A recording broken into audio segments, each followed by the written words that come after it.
February 21st, 1972. The exchange of toasts between Richard Nixon and China's Premier Zhou Enlai, longtime enemies whose governments did not even recognize each other, was a foreign policy breakthrough that dazzled the world. It was the high watermark of the Nixon presidency. If there was a postscript that I hope might be written with regard to this trip, it would be the words on the plaque which was left on the moon by our first astronauts when they landed there. We came in peace for all mankind. But then, a mere 4 months later, on June 17, 1972, a different kind of event took place in Washington at a location that soon became a household word: Watergate. What the White House called a third-rate burglary gradually evolved into a first-rate crisis that would ultimately drive Nixon from office. Diplomacy and conspiracy, the two sides of Richard Nixon's presidency on this edition of the 20th century.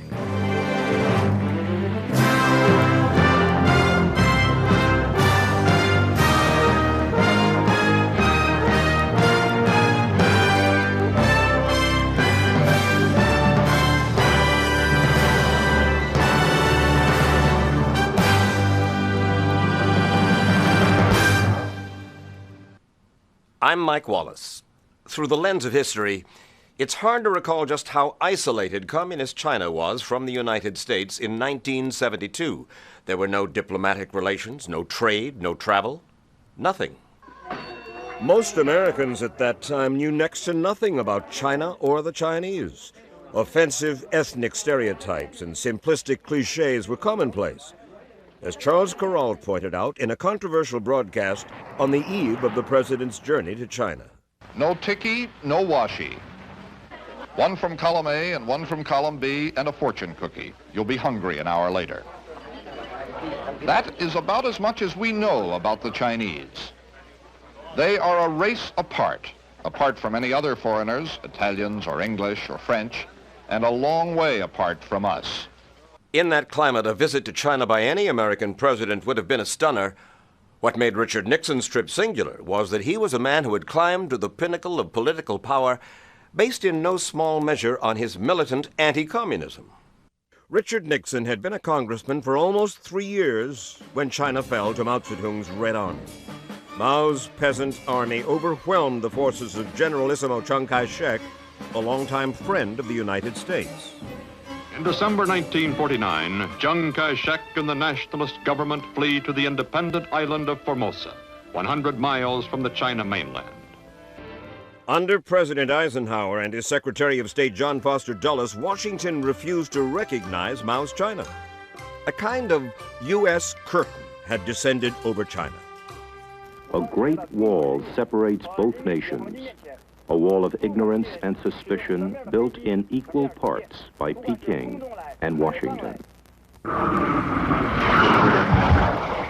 It was the Vietnam War that altered forever the dynamics between China, the United States, and the Soviet Union. We knew the Chinese were supplying arms to the North Vietnamese. We thought the Chinese were using the North Vietnamese as surrogates to expand Chinese control over Southeast Asia. But the reality was far different. Never before, surely, has there been a country quite the way China is today. 700 million people are on the way to thinking the thoughts of a single man. Whether they do it through fear or belief matters little. 700 million minds are being replaced by this red book, The Thoughts of Chairman Mao Zedong. By 1968, the United States was bogged down in Vietnam. It was an election year. The climate was ripe for new ideas, new approaches. And Richard Nixon sensed the changed mood as he made his second run for the White House. There was much talk of a new Nixon, different from the hard-hitting partisan of the 1940s and 50s. I covered the Nixon campaign in 1968, and I well remember a cryptic remark he made to me on the night of his acceptance speech at the Republican convention. As he made his way to the podium, I happened to mention to him that I would be leaving the campaign to begin a new broadcast called 60 Minutes. "That's too bad," he said. "You're going to miss some great trips." Only much later did it occur to me that even then, before his election, That historic journey to China was on his mind. But before there could be any movement toward China, Nixon, as president, had to do something about his major foreign policy problem, Vietnam. Out of a series of White House strategy sessions during the early weeks of 1969, there emerged the concept of Vietnamization. In essence, it called for the gradual withdrawal of U.S. troops over an extended period of time and the beefing up of South Vietnamese forces. And the new president further hoped that such a policy would lead, rather quickly, to a negotiated settlement. Even if it didn't lead to an early settlement, the fact of beginning the withdrawal of U.S. troops from Vietnam in 1969 did open the way to a possible trip to China. And from the Chinese side, increasing signs of a willingness to be courted. In 1971, a touring U.S. ping pong team was invited to China. It had been quite a tea party. Zhou Enlai had taken 2 hours to talk to the table tennis players, and among all the pleasantries, the message came out loud and clear. China wants better relations with the United States. It was the signal the White House had been waiting for. On July 15, 1971, President Nixon stunned the nation by announcing he would go to China early the next year. I have taken this action because of my profound conviction that all nations will gain from a reduction of tensions and a better relationship between the United States and the People's Republic of China. No other president could have dared to open the door to China in the chill winds of the Cold War, certainly no Democrat. The risk of being called soft on communism would have been too great. Only someone with Richard Nixon's impeccable anti-communist credentials could open the door to Red China without destroying his political career. When we return, President Nixon's trip to China, a week that changed the world.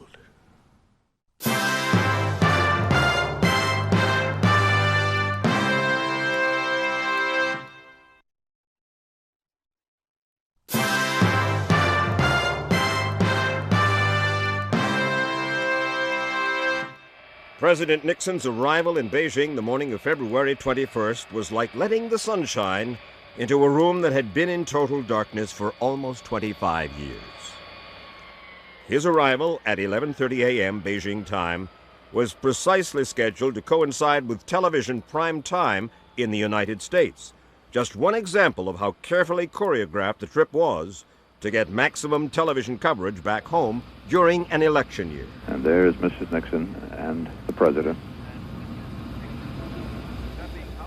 We do not hear the band striking up.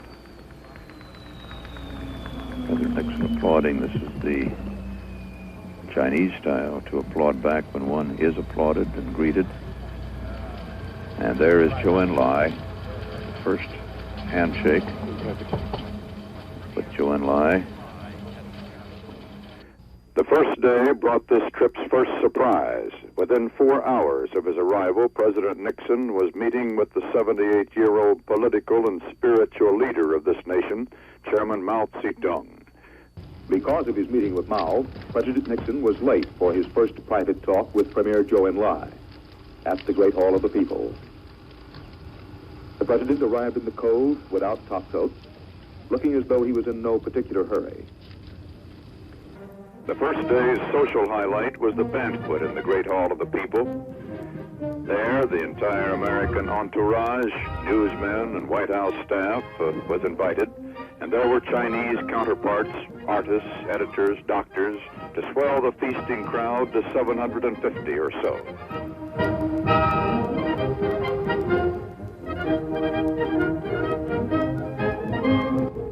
The band was from the Central Military District of Peking,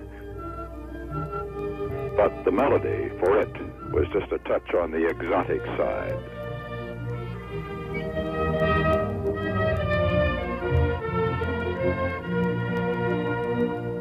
And they hung on the words of the toast for a clue to the temperature of the talk.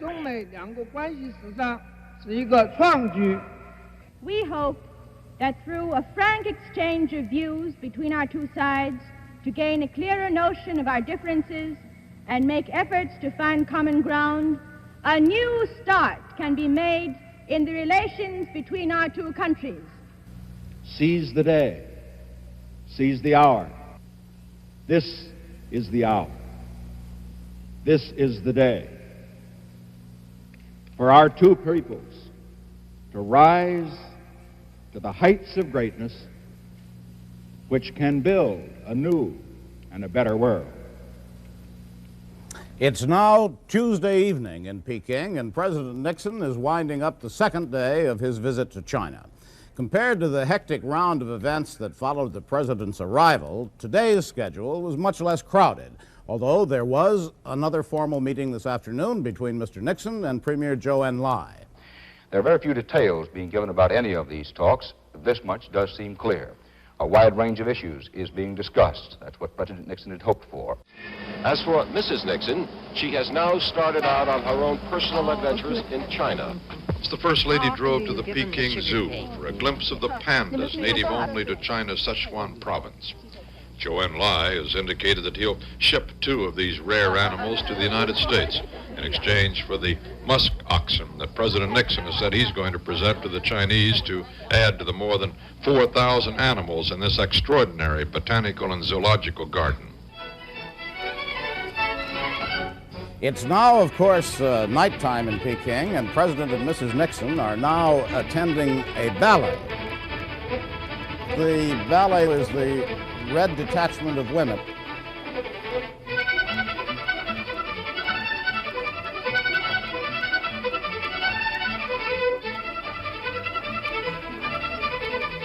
The play itself, the ballet, is not anti-imperialist as such. It's anti-counter-revolutionary. So the president could applaud politely whether or not he actually liked the performance. Good evening. The talks between President Nixon and Premier Zhou Enlai continue behind closed doors. While the formal talks went on, the Chinese eagerly showed off their country, and the newsmen were just as eager to see it. This division headquarters clearly is an Army showplace. The visitor gets the standard lecture from the commanding officer. He proudly details the fact that this division killed 38,000 enemies since it was formed in 1937, not an inconsiderable portion when its members volunteered to fight in Korea. The commander, Kang Yu-chi, told me over a splendid lunch with innumerable toasts that he too fought in Korea, and he found American firepower very good, American fighting not so good. That's the way he put it. And it isn't the cold wind and swirling snow that sends the chill up one's spine here, but the knowledge that the smiling faces and gracious hospitality of our hosts here cannot disguise the fact that the weapons they are so proudly displaying have taken uncounted numbers of American lives in Korea and Southeast Asia. To eyes that had not been inside China in almost a quarter century, everything was fascinating. Of all the changes in China wrought by Mao's revolution, none stands more chance of outliving him than changes in the status of women. You walk the streets of Peking several days, studying the women closely, and you cannot miss the contrasts. There are old women everywhere with feet painfully crippled from foot binding. Binding a female's feet at birth ensured the economic and physical dependence of women, and to the Chinese male mind of not so long ago, tiny broken feet were considered erotic. Those days are gone forever, whether the rest of Mao's revolution survives or not. President Nixon has taken a break in the rhythm of his negotiations to become a tourist in China for the first time. The Chinese, excellent hosts, laid on the Great Wall, about 2,500 miles of elevated stone, dating back some 2,500 years. At one point, he walked along a ramp running off from the main section at a 90-degree angle to get a better view. On the way back to his car, Mr. Nixon stopped to chat with newsmen. As we look at this wall, we do not want walls of any kind between peoples. And I think one of the results of our trip, we hope, may be that the walls that are erected, whether they are physical walls like this, or whether they are other walls of ideology or philosophy, will not divide peoples in the world. While the talks continued, so did the side trips. Side trips that included previously forbidden glimpses of Chinese life. Political commissars with little or no formal medical training oversee each hospital and the whole medical college. Such politicized control, the communists claim, has been partly responsible for what they call China's national health miracle. This includes the alleged miracle of acupuncture. The Chinese this day converted a large group of U.S. journalists, including many who came, despite previous publicity, as doubters, into believers. Reporters and photographers were appropriately dressed, then shown 4 separate surgical operations and 3 tooth extractions, all done under acupuncture anesthesia. Example, 36-year-old woman, cesarean section childbirth. Small needles placed inside of her legs, larger needles higher. Mild electrical shock is applied through some of the needles, an amount roughly equal to that from a couple of flashlight batteries. 20 minutes later, surgery begins.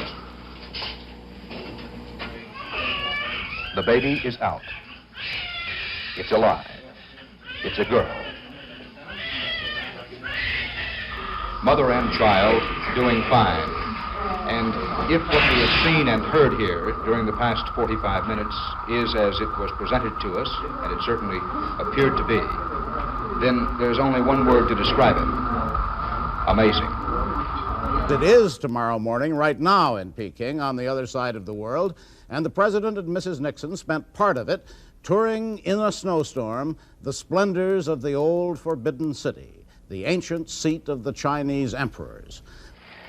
We can see just from here thousands and thousands of people, young people, both boys and girls, somewhat older people, but mostly young, mobilized to combat this rather ordinary, rather gentle snowstorm that's been falling on Peking last night and this morning. What they do if the snow just keeps falling, you can guess. They just keep working. Maybe another shift of another 10 or 20,000 will show up. But this has staggered us all. I don't know whether they know that they're being watched by foreigners or not. I don't think most of them do. This is the way it's done. The order or the request comes down. There's no question of disobedience. You couldn't turn out people like this otherwise. This is the President's last day in Peking. He leaves for Hangzhou tomorrow, and he is host at an official banquet, which is shortly to begin. If these pictures look familiar to you, they should. Almost everything is identical to the banquet the Chinese had given the Americans 4 nights earlier. Because the United States had no relations of any kind with China, it had to use the same location, the same waiters, the same tables, and the same cooks as the Chinese. The only thing changed was the menu.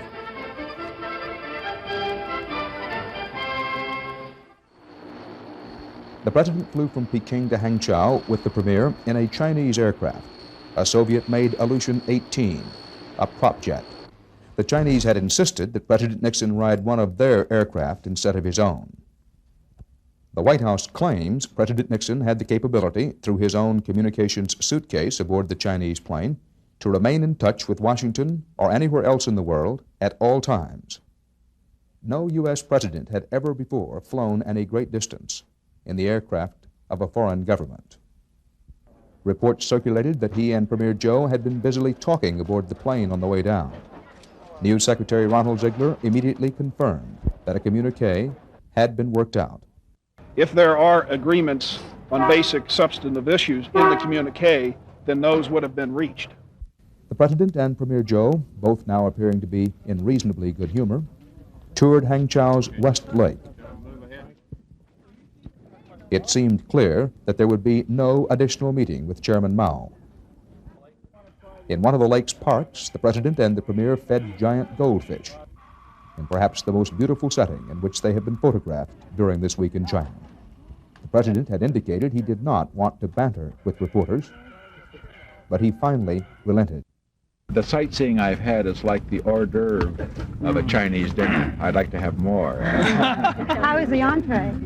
This is the hors d'oeuvre. I'd like to come back to see it. I mean, to do the sightseeing. But the Prime Minister and I have been a little busy on occasion, so we haven't had quite the time for sightseeing. But we were doing things that were more important. Today in Shanghai, the industrial exhibition is the pride of China's biggest city, and there, overlooked by the founders of communism, Marx and Engels, the parties surveyed the treasures of the revolution, the heavy machinery, the technology that has made China unequal among superpowers. And there, under the benign gaze of the chairman, the president and premier discussed not revolution or ideology, but the ancient battle of the sexes.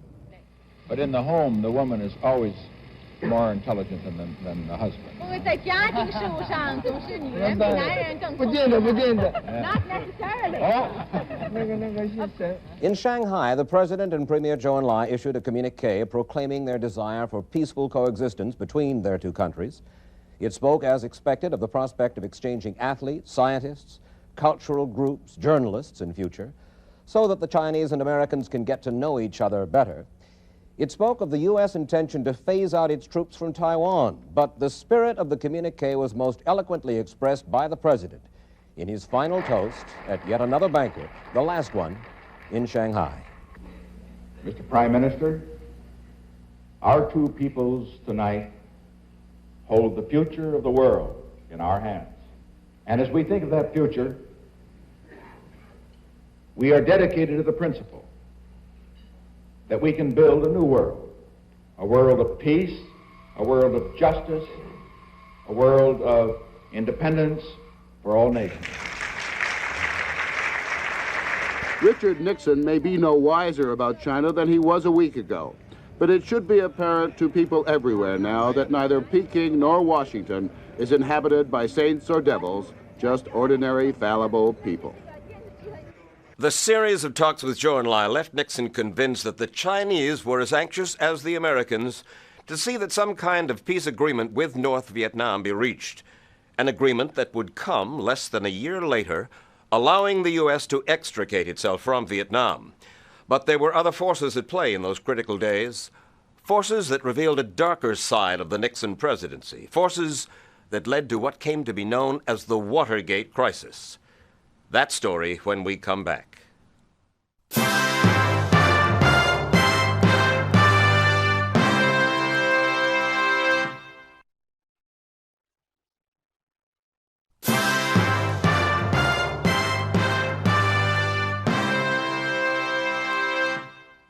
The success of that historic week in China in February of 1972 left Richard Nixon riding high.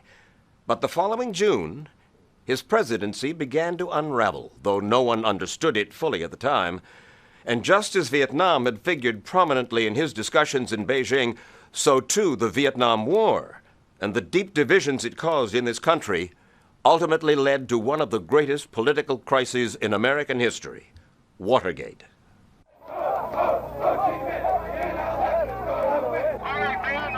What destroyed the Nixon presidency didn't begin with a burglary in the late spring of '72.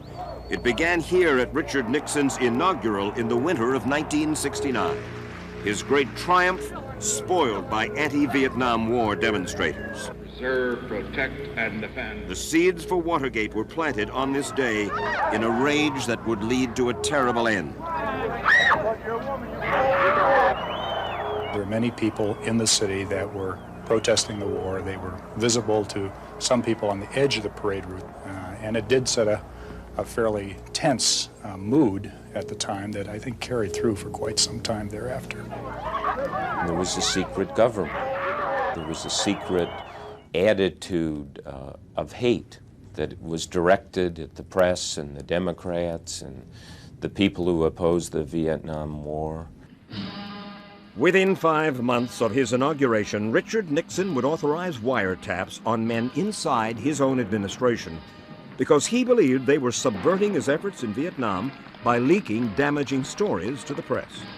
And as the leaks continued, Nixon came to believe that those leaks were sabotaging his foreign policy. Then came the granddaddy of all leaks, the Pentagon Papers. On June 13, 1971, the New York Times published the first part of a classified Defense Department study, leaked by former analyst Daniel Ellsberg, detailing the hidden history of the Vietnam War. One of the decisive moments in the escalation of Watergate from resentment, paranoia, siege mentality to crossing the line was a couple of meetings I was in when Nixon, in absolute frustration, and somewhat justifiable, in my opinion, was pounding the desk in the Oval Office saying, we've got to do something to stop these expletive-deleted leaks. I want those classified documents protected. And that's where the plumbers began. That's where the plumbers started. The Plumbers, the secret organization put together by the White House to plug press leaks by any means necessary. One of Richard Nixon's closest aides, John Ehrlichman, was put in overall charge of the unit. Working for the Plumbers were former CIA agent Howard Hunt and former FBI agent Gordon Liddy. But the head plumber was White House aide Eagle Krogh. I think this was the beginning of a series of events that took place over the next 2 years that led to the downfall of that administration, because we stepped over the line for what we thought were good and sufficient reasons at the time. In retrospect, they were neither good nor were they sufficient. And it wasn't just a mistake, it was a serious crime. But beyond the president's obsession with leaks, it was plain and simple politics that inevitably put the Nixon White House on the road to Watergate. Nixon's popularity was ebbing, and the Democrats felt they had a genuine shot at the White House next time around. The front-runner at the time was Senator Edmund Muskie of Maine, but the White House preferred a different candidate. McGovern was the candidate that, beginning in January, when I was tracking all the polls and would study the poll data daily, he was the one candidate that we wanted more than anything else, but never dreamt could ever get nominated. In their effort to help McGovern's campaign and undermine Muskie, the White House orchestrated a series of dirty tricks, false letters, bogus allegations, all designed to damage Muskie in the eyes of his fellow Democrats. You have to go back and realize at the time how astonishing it was to learn that really reprehensible dirty tricks were financed by the president's personal attorney, that the guy doing it, Donald Segretti, had been recruited not by Howard Hunt or Gordon Liddy, but by Dwight Chapin, the president's appointment secretary. By late spring, Ed Muskie was finished, and the Republicans got the opponent they wanted, George McGovern. But the dirty tricks campaign against the Democrats was far from over. The Watergate break-in really came from a series of meetings, believe it or not, and it's hard to believe even now, in the Attorney General's office, John Mitchell, chief law enforcement officer of the land, the deputy Nixon campaign manager, Jeb Magruder, the president's counsel, John Dean, and Gordon Liddy, kind of the operations manager of dirty tricks and intelligence gathering for the Nixon campaign. And there were 3 meetings in which Liddy outlined all of the intelligence gathering that's legal and illegal. On June 17, 1972, in the dead of night, a group of men working for the committee to re-elect Richard Nixon president broke into the offices of the Democratic National Committee here at the Watergate office complex. The lead burglar was James McCord, a former agent for the CIA. The ringleaders were Gordon Liddy, a former FBI agent, and Howard Hunt, also former CIA. Our command post, as it were, was in a room in the Watergate Hotel, which is a building adjacent to the Watergate office complex. And it was from there that the 4 Cubans and Jim McCord left to go into the Watergate office building. What were they looking for? Part of the confusion stems from the little-known fact that there were 2 break-ins. The first, earlier break-in, actually went undetected. But when the burglars discovered that one of the wiretaps they had planted wasn't working, they went in a second time to make sure they could listen to the conversations of the Democratic National Chairman. The first indication that there might have been some break-in came about when a guard came down and saw that there was tape on the door. He had remembered that carpenters or other workers had been in the building earlier that day, and he thought they put it on. So he removed the tape. McCord, who was the one who put the tape on, going out on one occasion, sees the tapes removed, and he runs back and he calls Liddy. And he says, "They found us out. The tape's been removed." And at that point I said, "Let's scratch it." And Liddy objected. "Let's go. Everybody's here. We got the team assembled. They've all come up from Miami. McCord's here. Go." So they went. Filed off into history. The lights on the 8th floor at the Watergate complex across the street here immediately were turned off. In the early morning of June 17th, Al Baldwin's job was to act as lookout for the Watergate burglars. 3 individuals appeared on the 6th floor, the Democratic National Headquarters. These 3 individuals dressed in casual clothes, guns drawn. I immediately, on the walkie-talkie, said, "Well, we've got problems." Within moments, another communication comes over the walkie-talkie. "They've got us." About 4 o'clock that morning, I received a telephone call at home from my office saying there had been a burglary at the Watergate apartments, and the police had been called. And I said, rather sleepily, "Why are you bothering me about that? That's not anything the FBI has jurisdiction over. That's a local burglary. Call the police." And he said, "No, boss, it's a little different." He said they found some little round things with wires. So one reason they went in was to plant wiretaps so they could bug the conversations of the Democratic High Command. But what else were the burglars looking for? FBI agent Daniel Mahan spent 3 years investigating the entire operation. I think the paranoia of the White House and Republicans at that time was to such a level that they were afraid that Mr. Nixon would be defeated that coming fall. And they were looking for anything and everything they could do to facilitate his reelection. And that's the reason they were in there. That's the only reason they were in there. Howard Hunt agrees. The account books of the Democratic National Committee, which were theoretically kept in the offices of Larry O'Brien, who was then the DNC chairman, could conceivably reflect the entry of foreign funds. And for that reason, we had been authorized to try to get photographs of the pages, in fact, all of the pages of the account books, and bring them back for future exploitation by the White House.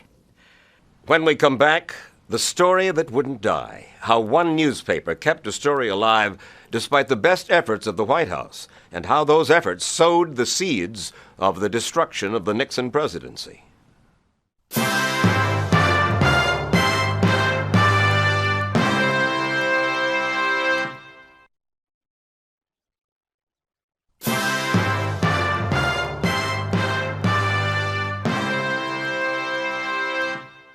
From the beginning, the Watergate break-in wasn't treated as just another burglary by the Washington Post. The phone rings, and it's the city editor at the Post saying there's been a burglary at the Democratic headquarters. Could I come in? It's Saturday. I'm not scheduled to work. I like to salute, so I did. And I heard what had happened. I told the city editor that I'd like to make some calls because I was kind of known as being okay at using the phones. I called the Watergate, started talking to bellmen, started talking to desk clerks, started finding out a little bit about these guys. And the mystery kept compounding itself. 5 burglars, business suits, rubber gloves, $100 bills in their pockets, sophisticated photographic equipment. James McCord turned out to be the head of the burglary team. The judge asked him, "Are you employed?" And McCord whispered that he had worked or did work at the CIA. So immediately you say, "Not your average burglar." And not your average story, at least in the beginning. It attracted national coverage. After the break-in was detected, 5 men were discovered crouched around this receptionist's desk and were arrested at gunpoint. Here and in the men's rooms in the adjoining hotel, police confiscated extensive photographic and electronic eavesdropping gear, as well as several $1,000s in consecutively numbered bills. Of those arrested, most interest has centered on James McCord of Rockville, Maryland. McCord was once an FBI agent, then worked for 20 years as a security officer for the Central Intelligence Agency. James McCord, Jr., one of the 5 men arrested here yesterday morning, lives in a handsome home in a comfortable suburban neighborhood. He runs McCord Associates, located in this fancy new office building, and apparently he has a lot of clients. Senator Robert Dole says he provides security services for the Republican National Committee. John Mitchell says he works for the Committee for the Re-election of President Nixon, where they pay him over $1,000 a month. Former Attorney General John Mitchell now heads the committee to re-elect President Nixon. He was in Los Angeles this weekend to attend a series of parties hosted by well-to-do Republicans. KNXT reporter Jake Jacobs attempted to question Mr. Mitchell. Could I talk with you, please? Could I ask you about Mr. McCord, sir, and your knowledge of what was happening? Any more about it? You've read in the papers. The cover-up had begun. The day after the break-in, the president placed a call to White House aide Chuck Colson. I said to the president, it may be that some of these guys had ties to the committee to re-elect the president. He, at that point, launched into a series of... Wait a minute. Some of these guys who broke in had ties to the CRP. To the committee to re-elect the president. Nixon said, nobody in our operation could be that stupid. He said, that's the blankety-blank thing I've ever heard in my life.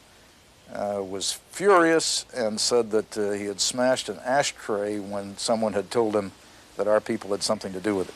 On June 23rd, 6 days after the break-in, Richard Nixon spent part of his day making a film for the upcoming Republican convention. This would turn out to be the most fateful day of his presidency. Get Ehrlich coming in. Is he around? Yes, sir, he's upstairs. That morning, away from the cameras, Chief of Staff H.R. Bob Haldeman received an urgent phone call from White House counsel John Dean. Notes from that conversation say, investigation out of control. Gray looking for a way out. Dean and Haldeman were discussing the FBI, which by this time had traced the $100 bills found on the Watergate burglars to Mexico, and were about to trace that money back to Richard Nixon's re-election committee.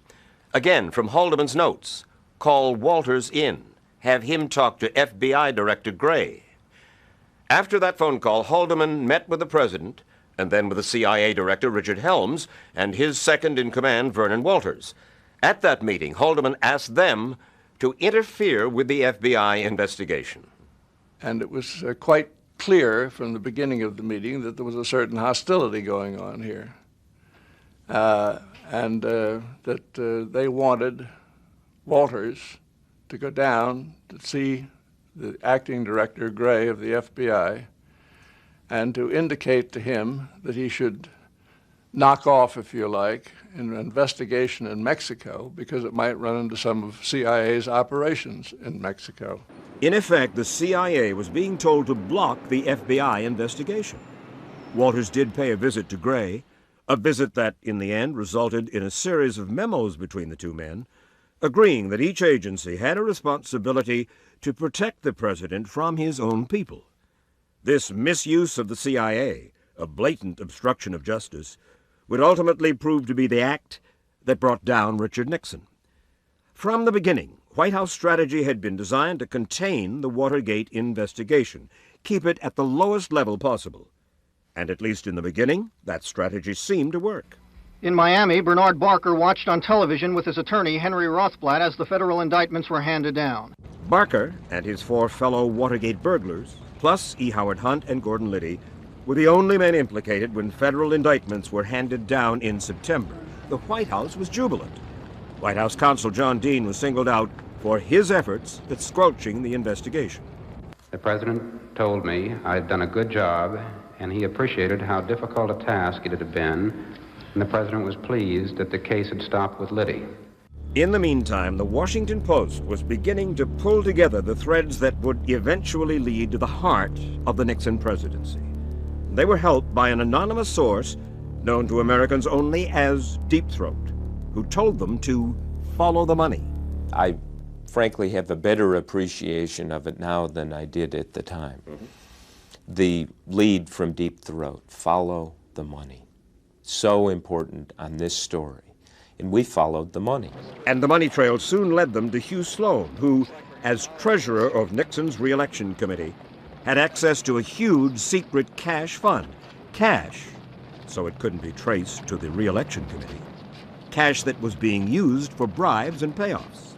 Hugh Sloan was somebody who had quit at this time, didn't like what he saw, didn't know what it all meant, but said to us that there was a cash fund of $500,000, maybe $700,000, and he would make disbursements under the authority of certain people.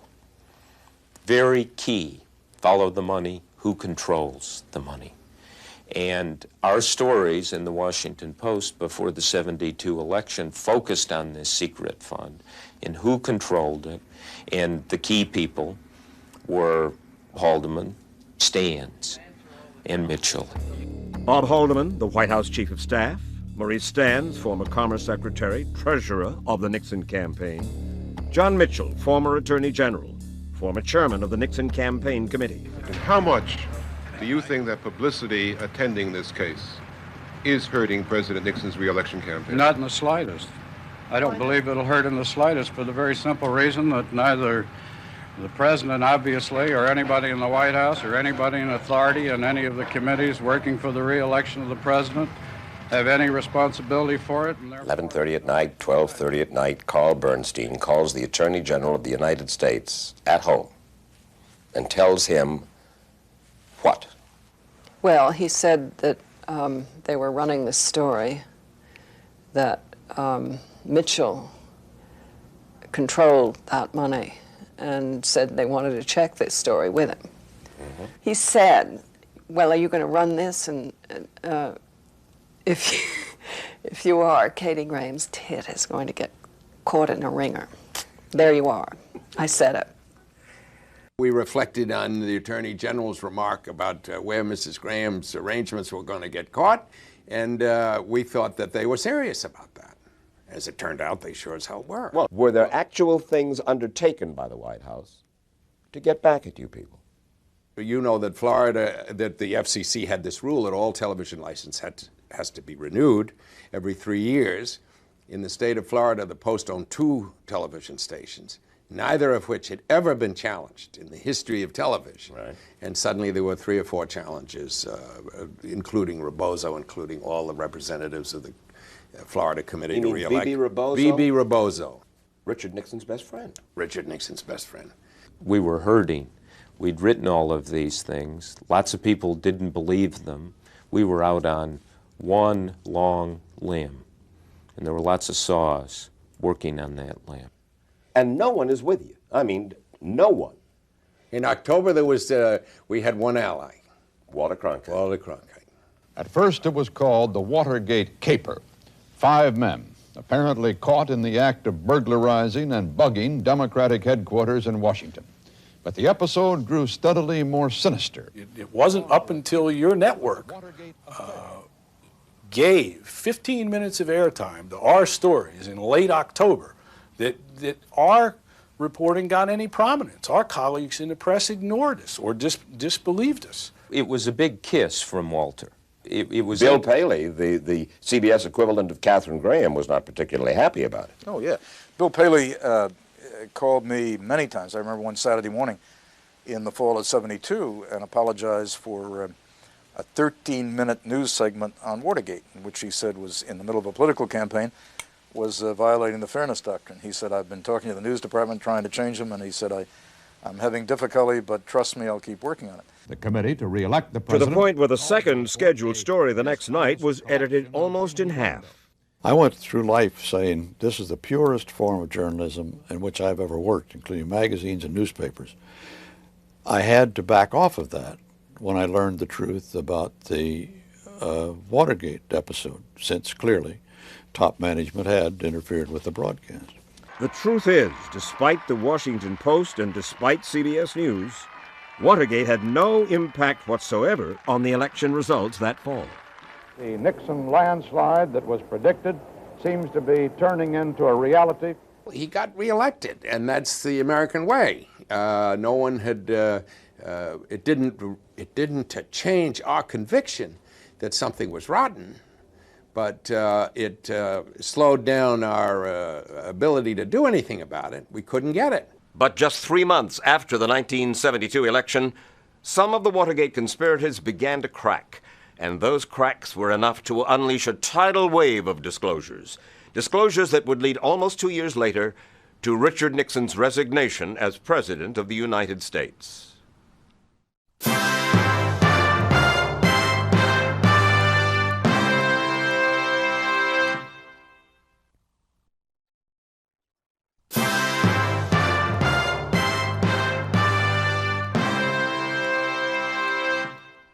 And so it was that in 1972, the 4th year of his presidency, we saw the best and the worst of that complicated political creature, Richard Milhous Nixon. It is almost impossible to believe that the man capable of such noble pursuits in foreign policy as the beginning of relations with Communist China was the same man who committed the squalid deeds that violated his oath of office and ultimately led to his resignation in disgrace. Richard Nixon was, as Winston Churchill once described Russia, a riddle wrapped in a mystery inside an enigma. I'm Mike Wallace, and this is the 20th Century.